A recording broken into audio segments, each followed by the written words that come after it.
नमस्कार, मी सारिका. S9च्या बातमीपत्रात आपलं स्वागत. एक नजर आजच्या ठळक घडामोडींवर. जागतिक अपंग दिनानिमित्त ठाण्यात अमिताभ बच्चन यांच्या हस्ते क्रीडा स्पर्धांचा शुभारंभ. वागळे प्रभागातील नागरिकांच्या विजेच्या समस्या लक्षात घेता नगरसेवक रवींद्र फाटक यांनी दिले विद्युत विभागास निवेदन. बृहन्मुंबई शिक्षण संस्था व टी-वॉर्ड यांच्या संयुक्त विद्यमाने मुलुंडमध्ये विज्ञान प्रदर्शन 2013चा शुभारंभ. शाळकरी विद्यार्थ्यांना विज्ञान विषयात प्रेरित करण्याकरिता व वैज्ञानिक जनजागृती करण्याच्या उद्देशाने विज्ञान प्रदर्शनाचे आयोजन मुलुंडमध्ये करण्यात आले आहे. मुलुंड पश्चिमेकडील वाणी विद्यालयात बृहन्मुंबई शिक्षण संस्था व टी-वॉर्ड शिक्षण विभाग यांच्या मार्गदर्शनाखाली हा उपक्रम राबवण्यात आला. मुलुंडमधील सर्व शाळा या विज्ञान प्रदर्शनात सहभागी झाल्या आहेत. तर विज्ञान प्रदर्शनाच्या शुभारंभास बृहन्मुंबई शिक्षण संस्थेचे A.S. साबळे, होमीबाबाचे डॉक्टर S. बंजारी, अध्यक्ष C.V. श्रीनिवासन इत्यादी मान्यवर उपस्थित होते. शाळकरी मुलांनी पाण्यापासून विद्युत निर्मिती, विज्ञानाच्या माध्यमातून लोकसंख्या शिक्षण, लिंबूपासून होणारे विद्युत वहन यांसारखे विविध प्रकल्प या प्रदर्शनात मांडले आहेत. या कार्यक्रमाअंतर्गत दाखवण्यात आलेल्या शॉर्ट फिल्मच्या माध्यमातून निसर्गाला वाचवा असा संदेश देण्यात आला. तर मान्यवरांनी मुलांनी प्रदर्शनाअंतर्गत उभारलेल्या प्रकल्पनांची पाहणी केली. तर मुलांनीही आपल्या प्रकल्पाविषयी माहिती त्यांना दिली.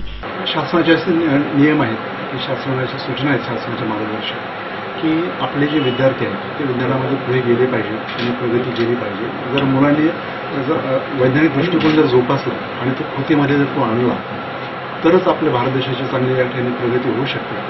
आणि आपण मटेरियलिस्टिक जे याच्यामध्ये प्रोग्रेस आपण जे करतोय जवळपास गेली 60 वर्ष स्वातंत्र्य मिळाल्यानंतर आपण सातत्याने त्या ठिकाणी प्रयत्न करतोय. परंतु तरी देखील असं लक्षात येते की भारत अजूनही विकसनशील देश अशीच भारताची जी प्रतिमा आहे ती जगभरामध्ये आहे. आणि एवढी मोठी लोकसंख्या असून त्यातल्या त्यात तरुण लोकसंख्या आपली जास्त असून देखील आपण का मागे पडतो आहोत? कारण जी लेटेस्ट टेक्नॉलॉजी असते, नवीन तंत्रज्ञान जे असतं ते कुठेतरी परकीय देशामध्ये उदयाला येतं आणि आपल्याला ते त्यानंतर इम्पोर्ट करावं लागतं. त्यासाठी बरेचसं आपला विकासावरचा पैसा जो आहे तो आपल्याला तिकडे वळवावा लागतो आणि तेवढ्या प्रमाणात आपला जो विकास आहे तो विकास होत नाही.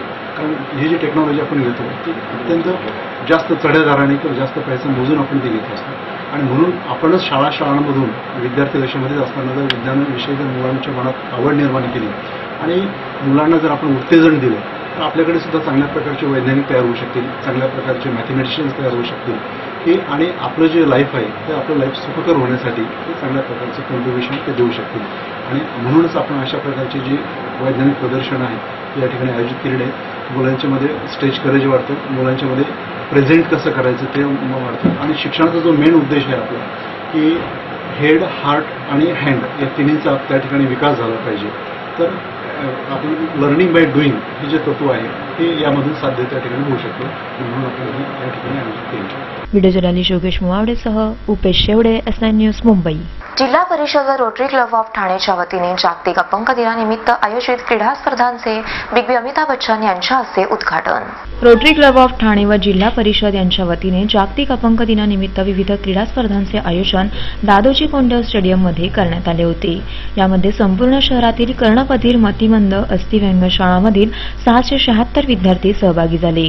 या मुलांना प्रेरित करण्याकरिता लांब उडी, गोळाफेक, पोहणे, धावणे यांसारख्या विविध स्पर्धांचे आयोजन येथे करण्यात आले. बिग बी अमिताभ बच्चन यांची या सोहळ्यास प्रमुख उपस्थिती लाभली. जिल्हा समाज कल्याण विभाग, Rajabhau Desai chairman trust, saint John Zaveri Thanawala club यांच्या सहभागाने हा उपक्रम येथे राबवण्यात आला. यावेळी मंचावर जिल्हा परिषदेच्या सारिका गायकवाड, आयुक्त हसीम गुप्ता, आमदार निरंजन डावखरे यांसह इतर मान्यवर मंचावर उपस्थित होते. बिग बी अमिताभ बच्चन यांनी या मुलांना अपंग म्हणून संबोधणे योग्य नसून इतरांहून अधिक विशेष गुण त्यांच्याकडे असतात. ज्यावेळी माझा अपघात झाला त्यावेळी त्यांच्या भावना काय असतात हे मी जाणले असून त्यांना प्रेरित करण्याकरिता येथे आल्याचे त्यांनी म्हटले. जैसा कि मैंने कहा, ये मेरा बहुत बड़ा सौभाग्य है कि आज मुझे यहाँ आमंत्रित किया गया और इस कार्यक्रम में मुझे शामिल किया. मैं ऐसा मानता हूँ कि जितने भी बच्चे हैं उनको अलग अलग श्रेणियों में रखा जाता है. कभी उन्हें डिसेबल्ड कहा जाता है, कभी उन्हें हैंडीकैप कहा जाता है. मैं ऐसा मानता हूँ कि ये गलत शब्द है. उनको कहना चाहिए डिफरेंटली एबल्ड. कहीं ना कहीं उनमें एक ऐसी खूबी होती है जो आप में और मुझ में नहीं है. इसलिए मैं ऐसा मानता हूं कि वो हमसे अलग नहीं है, हमारे जैसे ही हैं.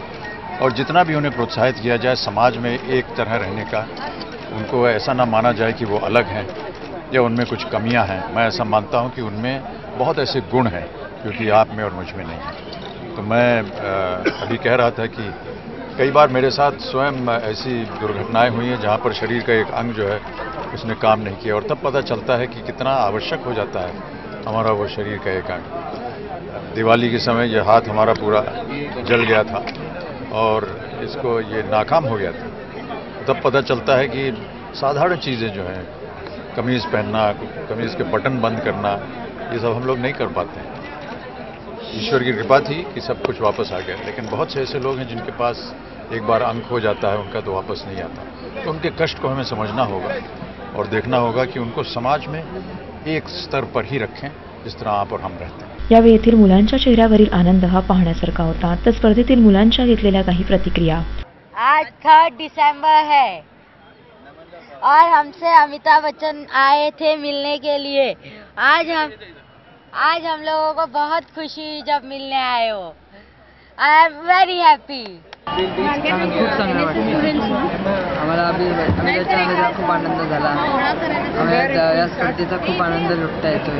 स्टेडियममध्ये अपंग मुलांच्या धावण्याच्या स्पर्धाही घेण्यात आल्या। अशा कार्यक्रमातून मुलांच्या मनावरील मळप दूर करण्यास मदत होते। व्हिडिओ जर्नलिस्ट चेतन सावंतसह सारिका साळुंखे, SN न्यूज ठाणे। S9च्या बातमीपत्रात वेळ झाली अल्पशा विश्रांतीची।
ठाणे महानगरपालिका हद्दीत घर घेताय का?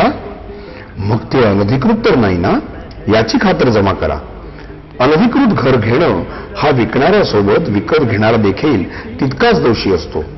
तेव्हा घराची डोळस खरेदी करा। आपली कुठे फसवणूक तर होत नाही ना? यासाठी ठाणे महानगरपालिका मुख्यालयातील 4थ्या मजल्यावरील बांधकाम विभागात घराचा सर्वे नंबर, टिक्का नंबर याची खातर जमा करा। घराचं स्वप्न अवश्य करूया साकार, पण अनधिकृत घराचा नका करू कधीही विचार। अधिकृत घर म्हणजे उद्याची देखील निश्चिंती। अनधिकृत घराचे दार म्हणजे डोक्यावर कधीही तोडण्याची टांगती तलवार। जगणं तुमचं होऊ दे सुरेल गाणं, स्वच्छ सुंदर आणि अधिकृत घरांचं हसरं ठाणं।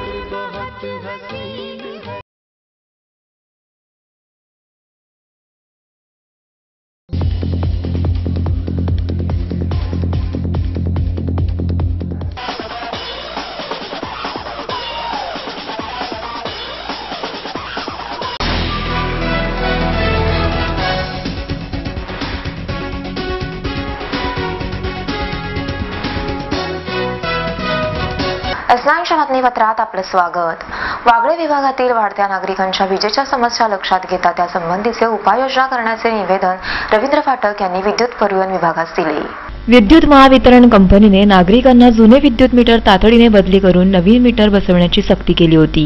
हे नवे मीटर नामांकित कंपनीचे नसून ते जलद गतीने फिरल्याने ग्राहकांवर वाढीव रकमेची बिले सध्या लादण्यात येत आहेत। पडवळनगर, शिवाजीनगर, महाराष्ट्रनगर, किसननगर मधील नागरिकांना तिपटीने विजेची बिल आल्याने नागरिकांमध्ये संतापाची लाट पसरली आहे। स्थानिक नागरिकांच्या समस्या लक्षात घेता नगरसेवक रवींद्र फाटक यांनी वागळे महावितरण विभागातील मुख्य अधीक्षक होमणे यांची भेट घेतली। नागरिकांनी आपल्या समस्या मांडत त्याबाबत उपाययोजना करण्यासंबंधीचे निवेदनही त्यांना दिले। यावेळी नगरसेविका जयश्री फाटक, नगरसेवक दीपक वेतकर इत्यादी मान्यवर येथे उपस्थित होते।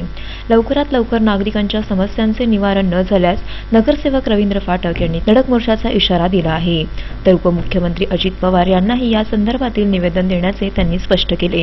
वाघे स्ट्रीटमध्ये एमएससीची बिलं, लाईटची बिलं येत आहेत, ती आज डबल मीटर फॉल्टी असल्यामुळे डबल टिबल बिलं यायला लागली आणि लोकांची कंप्लेंट वारंवार आमच्या सर्व कार्यालयामध्ये यायला लागली. सर्व नगरसेवकांची बोंब व्हायला लागली आणि कार्यकर्त्यांच्या माध्यमातून आज एमएससीचे अधिकारी जे आहेत त्यांना भेट घेऊन त्यांना एक निवेदन दिलेलं आहे की ही बिलं लवकरात लवकर कमती करून जी फॉल्टी मीटर आहेत ते नवीन चेंज करून आणि त्याच्या माध्यमातून जी रेग्युलर बिल आहे, ज्याला 500 रुपये बिल येतं त्याला 2000 रुपये बिल येतं, म्हणजे 3 पट जास्त येत आहे. आणि खरोखर गरीब लोकांकडे जी परिस्थिती नसल्यामुळे या लोकांची बोंब होत असल्यामुळे आम्ही हे आज निवेदन एमएससीच्या अधिकाऱ्यांना दिलेलं आहे आणि त्यांना माहिती दिलेली आहे. जर इथून हे मीटर आणि हे बिलं थांबली नाही आणि हे बिलं जी जास्त घेतात ते थांबली नसतील तर आम्ही सन्माननीय ह्या माध्यमातून अजित पवारांना एक पत्र देणार आहे 2-3 दिवसामध्ये. केबल जे फॉल्टी होतं 5 वर्ष पहिले जी केबल असतील किंवा जे मीटरचे बॉक्स आहेत, डबे आहेत ते छोटे छोटे, ते रिपेअरिंग करण्याचं त्यांना आत्ताच आम्ही दिलेलं आहे आणि ते त्यांचं म्हणणं आहे की लवकरात लवकर ते पण आम्ही आता या ठाणे महानगरपालिकेच्या माध्यमातून वाघे स्टेटमध्ये जिथे जिथे करायचे ते आम्ही केबल फॉल्टी असते ते केबलचं काम केलं जाईल. जिथे जिथे त्यांचे बॉक्स आहेत इलेक्ट्रिकचे ते पण रिपेअरिंग केले जातील. या मागण्या जर पूर्ण नाही झाल्या तर वाघे स्टेट एमएससीवरती आमच्या सर्व वाघे स्टेटच्या माध्यमातून मोर्चा काढला जाईल असं आपल्याला. या संदर्भात नागरिकांनीही आपल्या प्रतिक्रिया S9शी बोलताना व्यक्त केल्या. एक ट्यूब, एक पंखा आणि 4 तास टीव्ही हा जर आम्ही 24 तास वापरला तर त्याचं बिल एकंदरीत किती यायला पाहिजे? 24 तास आम्ही तर वापरत नाही 24 तास, पण 24 तासात किती वेळ यायला पाहिजे?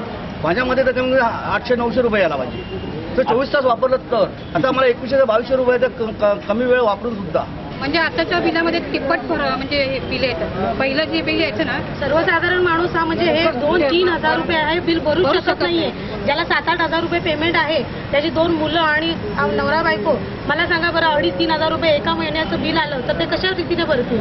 हा, पोटाला कितीतरी काटा काढणार आणि किती कसं बिल भरणार आहे बिल? प्रत्येक वेळेला वाढतच जातं. हो, कमी होत नाहीये. आणि युनिट बोलतात ती लोक की तुमचं 200 युनिट वाढतं म्हणून बिल वाढतं, पण युनिट तेवढंच असतं पण बिलाचं प्रमाण वाढत जातं. कधी कमात आणि पहिलं बिल भरा तुम्ही, नंतर आम्ही कमी करतो. नेहमी आम्हाला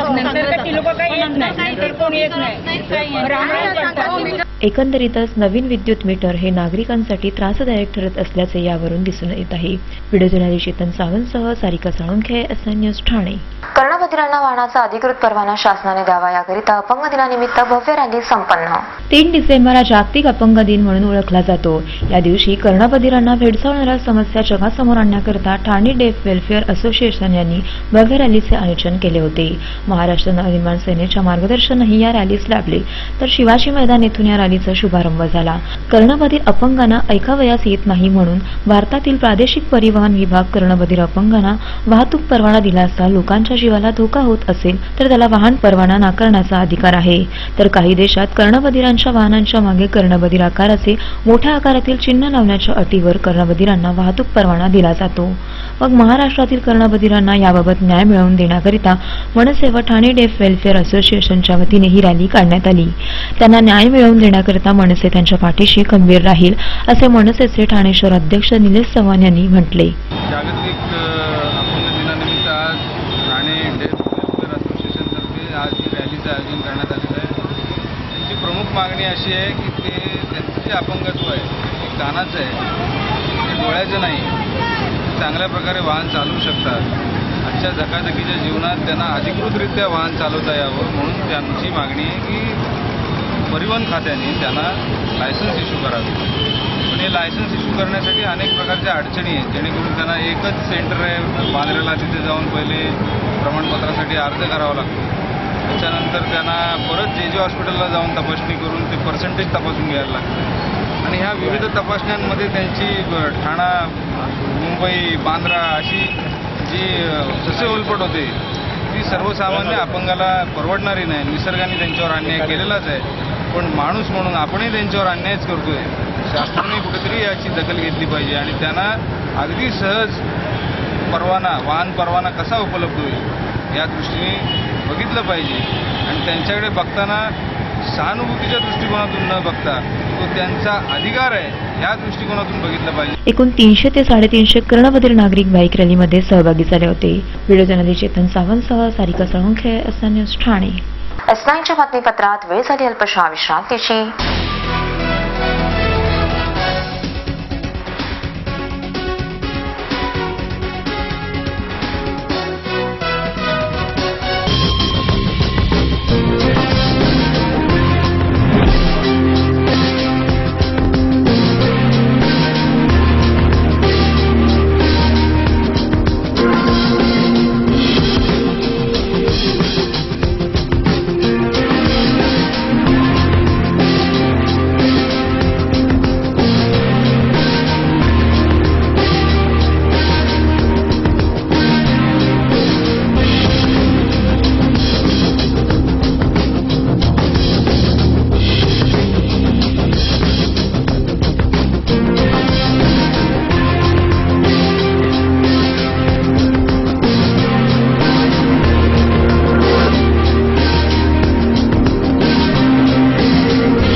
ठाणे महानगरपालिका हद्दीत घर घेताय का?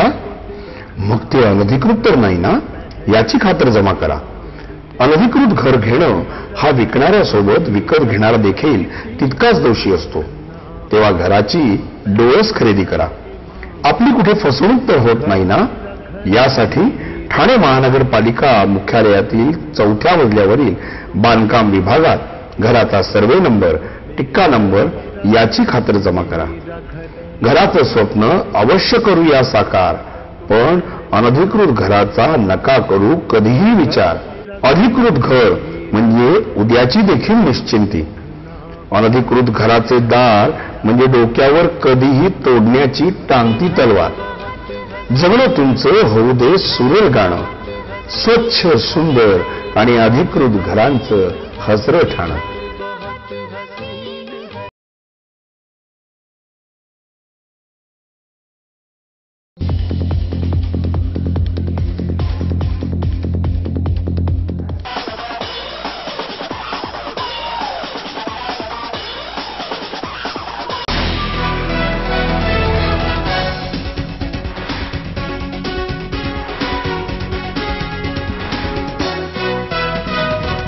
एसनाच्या बातमीपत्रात आपलं स्वागत. शिवसेना ठाणे जिल्हा पुरस्कृत आनंद स्मृती क्रीडा प्रबोधिनीच्या वतीने 4 ते 7 डिसेंबर पर्यंत कबड्डी स्पर्धांचे आयोजन. हिंदू हृदय सम्राट शिवसेना प्रमुख बाळासाहेब ठाकरे यांच्या प्रथम स्मृतिदिनानिमित्त शिवसेना ठाणे जिल्हा व आनंद स्मृती क्रीडा प्रबोधिनीच्या वतीने कबड्डी स्पर्धा आयोजित करण्यात येत आहेत. 60वी पुरुष व महिला गट राज्य अजिंक्यपद निवड चाचणी कबड्डी स्पर्धा महाराष्ट्र राज्य कबड्डी असोसिएशनच्या विद्यमाने ठाणे जिल्हा कबड्डी असोसिएशन यांच्या यजमानपदाखाली गोकुळनगर येथे या स्पर्धा राबवल्या जाणार आहेत. महाराष्ट्र राज्य कबड्डी असोसिएशनशी संलग्न असणारे 24 जिल्हा संघाचे पुरुष व महिलांचे एकूण 48 संघ यामध्ये सहभागी होणार असल्याची माहिती कल्याण जिल्हा संपर्क प्रमुख गोपाळ लांडगे व महापौर हरिश्चंद्र पाटील यांनी दिली. महाराष्ट्र राज्य कबड्डी असोसिएशन, ठाणे जिल्हा कबड्डी असोसिएशन, शिवसेना ठाणे जिल्हा पुरस्कृत आनंद स्मृती क्रीडा प्रबोधिनीच्या आयोजनाखाली 60वी पुरुष महिला गटाची महाराष्ट्र राज्य अजिंक्यपद चाचणी निवड स्पर्धा येथे 4 ते 7 डिसेंबर या कालावधीमध्ये संपन्न होणारे. महाराष्ट्र राज्यातील 24 संघ, प्रातिनिधिक जिल्ह्याचे संघ सहभागी होणार आहेत आणि या स्पर्धेमधून महाराष्ट्र राज्याचा पुरुष आणि महिला गटाचा संघ निवडला जाणार आहे. महाराष्ट्रातील विविध कोपऱ्यातून येणारी खेळाडूंचा एमएमवाडीच्या इथे आम्ही त्यांचा बंदोबस्त केलेला आहे. त्यांना येण्यासाठी जाण्यासाठी संपूर्ण त्याची व्यवस्था केलेली आहे महापालिकेतर्फे. त्यांना जे काय मदत लागणार आहे महापौर म्हणून आम्ही, आणि ठाणेकरांसाठी एक गर्वाची गोष्ट आहे की पहिल्यांदा ठाण्यामध्ये ही चाचणी स्पर्धा होते. त्यासाठी तमाम आपल्या प्रसारण माध्यमातून मी ठाणेकरांना विनंती करेन का 4 ते 7 आपण ही कबड्डी स्पर्धेचा लाभ घ्यावा आणि नेहमीच आपल्या सर्वांचं सहकार्य असते. सन्माननीय ठाणे जिल्हा संपर्क प्रमुख यांचं दिलेलं सहकार्य, पाटील साहेबांचं सहकार्य, त्यासाठी संपूर्ण ठाणेकरांनी याचा लाभ घ्यावा अशी मी ठाणेकरांना विनंती करतो. यावेळी आमदार राजन विचारे, स्थानिक नगरसेविका नंदा पाटील यांसह क्रीडा प्रबोधिनीचे इतर अधिकारी येथे उपस्थित होते. व्हिडिओ जर्नलिस्ट चेतन सावंतसह सारिका साळुंखे, एसनान न्यूज ठाणे. शेवटी पुन्हा एक नजर आजच्या ठळक घडामोडींवर. जागतिक अपंग दिनानिमित्त ठाण्यात अमिताभ बच्चन यांच्या हस्ते क्रीडा स्पर्धांचा शुभारंभ. वागळे प्रभागातील नागरिकांच्या विजेच्या समस्या लक्षात घेता नगरसेवक रवींद्र फाटक यांनी दिले विद्युत विभागास निवेदन. एस9च्या बातमीपत्रात इथेच थांबू. तोपर्यंत नमस्कार.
महानगरपालिका हद्दीत घर घेताय का? मग ते अनधिकृत तर नाही ना, याची खातर जमा करा. अनधिकृत घर घेणं हा विकणाऱ्यासोबत विकत घेणारा देखील तितकाच दोषी असतो. तेव्हा घराची डोळस खरेदी करा. आपली कुठे फसवणूक तर होत नाही ना, यासाठी ठाणे महानगरपालिका मुख्यालयातील 4थ्या मजल्यावरील बांधकाम विभागात घराचा सर्वे नंबर, टिक्का नंबर याची खातर जमा करा. घराचं स्वप्न अवश्य करूया साकार, पण अनधिकृत घराचा नका करू कधीही विचार. अधिकृत घर म्हणजे उद्याची देखील निश्चिंती. अनधिकृत घराचे दार म्हणजे डोक्यावर कधीही तोडण्याची टांगती तलवार. जगणं तुमचं होऊ दे सुरेल गाणं, स्वच्छ सुंदर आणि अधिकृत घरांचं हसरं ठाणं.